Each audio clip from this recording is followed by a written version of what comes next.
The White Yajurveda, Adhyaya 29, 60 verses. Decking the treasure house of prayers, O Agni, enkindled, pouring forth sweet tasted butter, swift moving, bearing curd, O Vedas, bear what they love to the gods' habitation, balming the paths that lead to heaven with fatness. Let the steed go under the gods' well-knowing. Courser, the quarters of the sky attend thee. Bestow thou food upon this sacrificer. Thou steed art meet for laud and veneration. Swift, fit for sacrifice art thou, O courser. In concert with the gods and Vasus Agni, omniscient waft thee with a contented bearer, pleased with much sacred grass, which we have scattered widespread upon the earth, a pleasant carpet, joined with the gods may Adhyaya accord it, bestowing bliss, awarded happy fortune. May these your doors divine, that wear all colors auspicious, with uplifted leaves unfolding, lofty and closely fitted, and sonorous, rich adornment, offer easy passage. Your two dawns, rich in gold and varied color, traveling on twixt Varuna and Mitra, acquainted with the face of sacrifices, I settle here within the home of order. Your two chief hotars have I pleased, bright-colored, borne on one car. Gods who behold all creatures, those who prepare your rules and ordinances, and make you see the light with their direction. Bharati, with Aditya's love our worship. Sarasvati, with Rudras be our helper, and Ida, in accord, invoked with Vasus, goddesses, place our right among the immortals. The god-devoted son Tavashtar produces, from Tavashtar springs to life. Your fleet-foot coursers, Tavashtar, a being to this, all about us. Priest, worship here, the mighty's work achiever. Let the steed seek his home, and balmed with butter, go of himself, unto the gods in season, to the gods' world. Anaspata, well-knowing, bear our oblations, which the fire has tasted. Thou waxing by Prajapati's strong fervor, born quickly, guardest sacrifice, O Agni, the consecrated offering go, proceeding, and let the Satyas gods eat our oblation. What time first springing into life, thou mayest, proceeding from the sea or cloudy vapor, limbs of the deer hadst thou, and eagle pinions. O steed, thy birth is high and must be lauded. This steed, bestowed by Yama, Trita harnessed, and Indra was the first to mount and ride him. His bridle the Gandharva grasped. O Vasus, from out the sun ye fashioned forth the courser. Yama art thou, O horse, thou art Aditya. Trita art thou by secret operation. From Soma thou art thoroughly divided. They say there are 3 bonds in heaven that hold thee. 3 bonds, they say, thou hadst in heaven to bind thee. 3 in the waters, 3 within the ocean. To me thou seemest Varuna, O courser. There where, they say, is thy sublimest birthplace. Here, courser, are the places where they groomed thee. Here are the traces of thy hose as winter. Here have I seen the auspicious reins that guide thee, which those who guard the holy law keep safely. Myself from far I recognized in spirit, a bird that from below flew through the heaven. I saw thy head still soaring, striving upward by paths unsoiled by dust. Pleasant to travel, here I beheld thy form, matchless in beauty. Eager to win thee food, at the cow's station, whenever a man brings thee to thine enjoyment, thou swallowest the herbs, most greedy eater. After thee, courser, come the car, the bridegroom, the kine come after, and the charm of maidens. Full companies have followed for thy friendship. The pattern of thy vigor gods have followed. His horns are golden, and his feet are iron. Less fleet than he, Though swift as thought was Indra, the gods came only to the oblation banquet of him who mounted first of all the courser, symmetrical in flank, with rounded haunches, mettled like heroes. The celestial coursers put forth their strength like swans in lengthened order when they, the steeds, have reached the heavenly causeway. Body formed for flight hast thou, O charger, swift as the wind in motion is thy spirit. Thy horns are spread abroad in all directions. They move with restless beat in wildernesses. The strong steed hath come forward to the slaughter, pondering with a mind directed Godward. The goat who is his kin is led before him. The sages and the singers follow after. The steed is come unto the noblest mansion, is come unto his father and his mother. This day shall he approach the gods most welcome, then he declares good gifts to him who worships. Thou in the house of man this day enkindled, worshipest gods, a god, O Yajurveda. Wealthy and friends, observant, bring them hither. Thou art a sapient envoy, full of wisdom, Tenunapat, fair-tongued with sweet mead, calming the paths and ways of order. Make them pleasant, convey our sacrifice to heaven. Exalting with holy thoughts our hymns of praise and worship.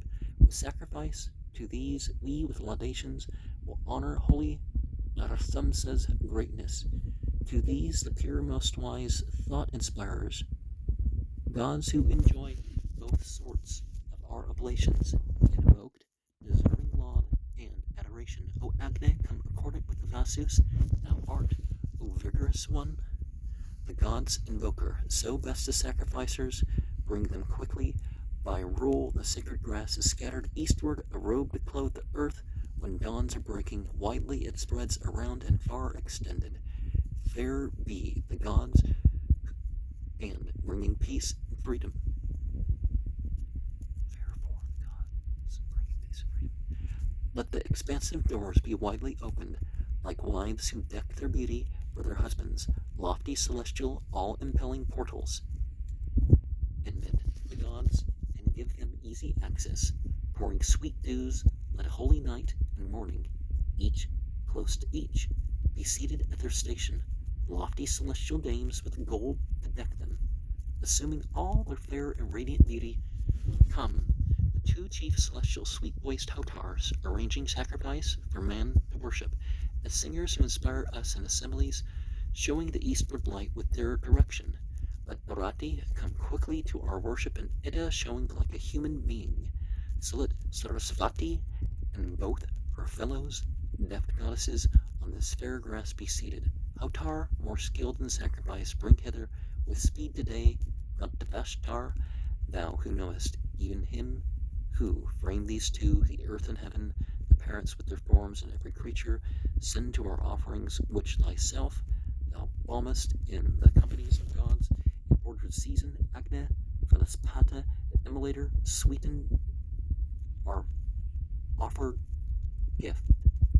Sweeten our offered gift with mead and butter.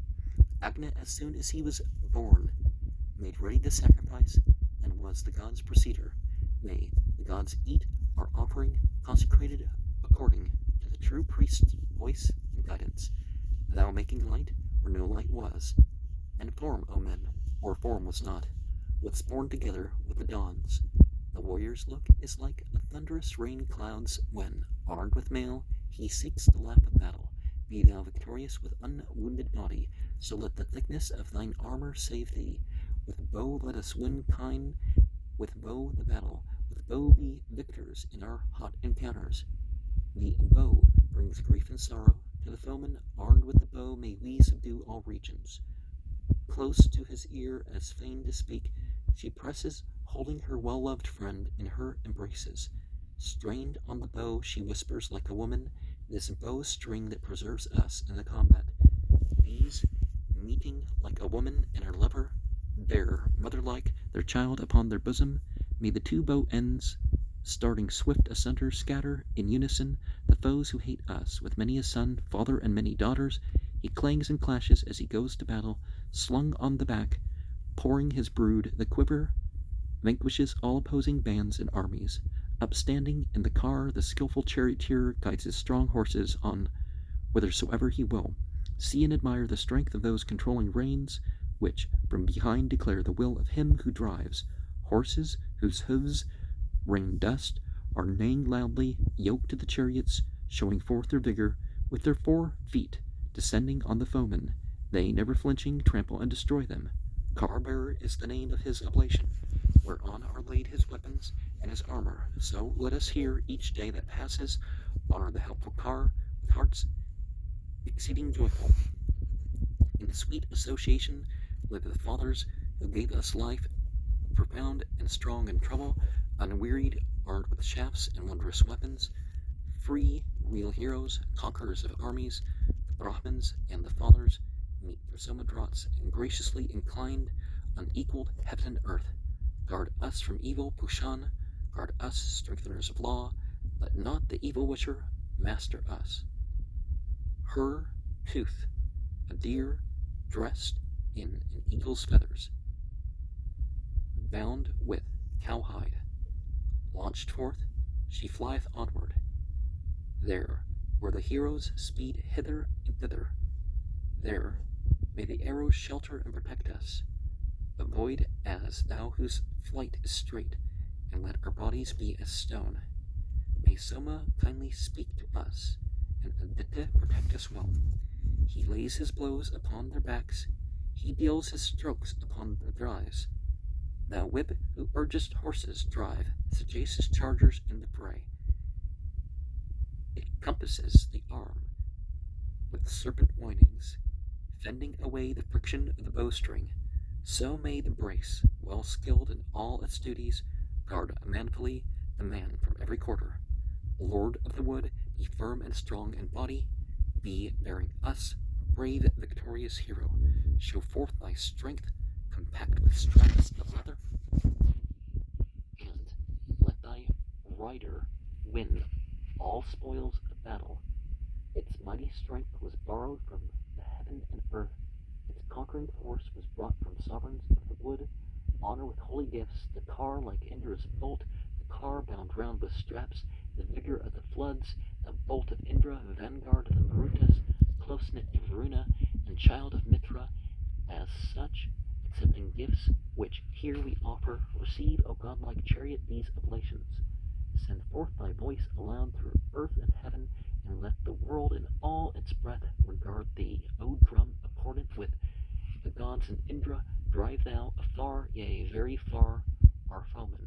Thunder out strength and fill us full of vigor, yea, thunder forth, and drive away all dangers. Drive hence, O war drum, drive away misfortune. Thou art the fist of Indra, show thy firmness, drive hither those. And these again bring hither, the war drum speaks aloud as battle's signal. Our heroes, winged with horses, come together. Let our car warriors, Indra, be triumphant. The black-necked victim belongs to Agni, the ewe to Sarasvati, the brown victim is Soma's, the dusky Pushan's, the white-backed is Brihaspati's, the dappled belongs to the all-gods, the red to Indra, the spotted to the Marutas, the strong body to Indra Agni, one with white marks below to Savitar, to Varuna, a black ram with one white foot, to Agni, and a Kavat is sacrificed, a red-marked ox, 2 with white spots below are for Savitar, 2 with silvery navels for Pushan, 2 yellow hornless he-goats for the all-gods, a spotted one for the Marutas, the black-faced he-goat is Agni's, the ewe is Sarasvati's, the ram is Varuna's, to Agni of the Gayatri, of the Trivrit hymn, and of the Ratantara Saman is to be offered a rice cake on 8 potsherds, to Indra of the Krishtub, the Panchadasa hymn, and the Brihat Saman, 1 on 11 potsherds, to the all gods of the Chakati, the 17-fold hymn of the Vairupa Saman, 1 on 12 potsherds to Mitra Varuna of the Anushtub, the Akavimsa hymn, and the Vairaja Saman, a mess of curdled milk to Brihaspati of the Pankta meter, the Turnava hymn, and the Sakvara Saman, an oblation of rice bodied in milk to Savatara of the Ushne, the 33-fold hymn, and the Ravata Saman rice cake. On 8 potsherds, a mess of boiled rice is to be made for Prajapata, the same for Vishnu's consort Adite. To Agni, but Istvanara is to be offered a rice cake on 12 potsherds, and to Anumata, one on. We can tell that at the very least we're looking at a local religion rather than a one for all humanity because of the use of milk. Because 60% of people just have issues with the milk proteins. And one of the things that we have hinted at here is talked about in Islam in Surah 97, the night of power. I mean, it's a similar lesson to that, in that, well, there's this night, and there's talk about, well, the dawn is when it peaks, but it doesn't mean that everything just goes away from that. And one finds that the sacred nights, there's some lingering towards the dawn, or the sunrise comparatively loses its splendor or its harmful impact, because you're not supposed to stare at the sun as much as people talk about sun gazing and all that.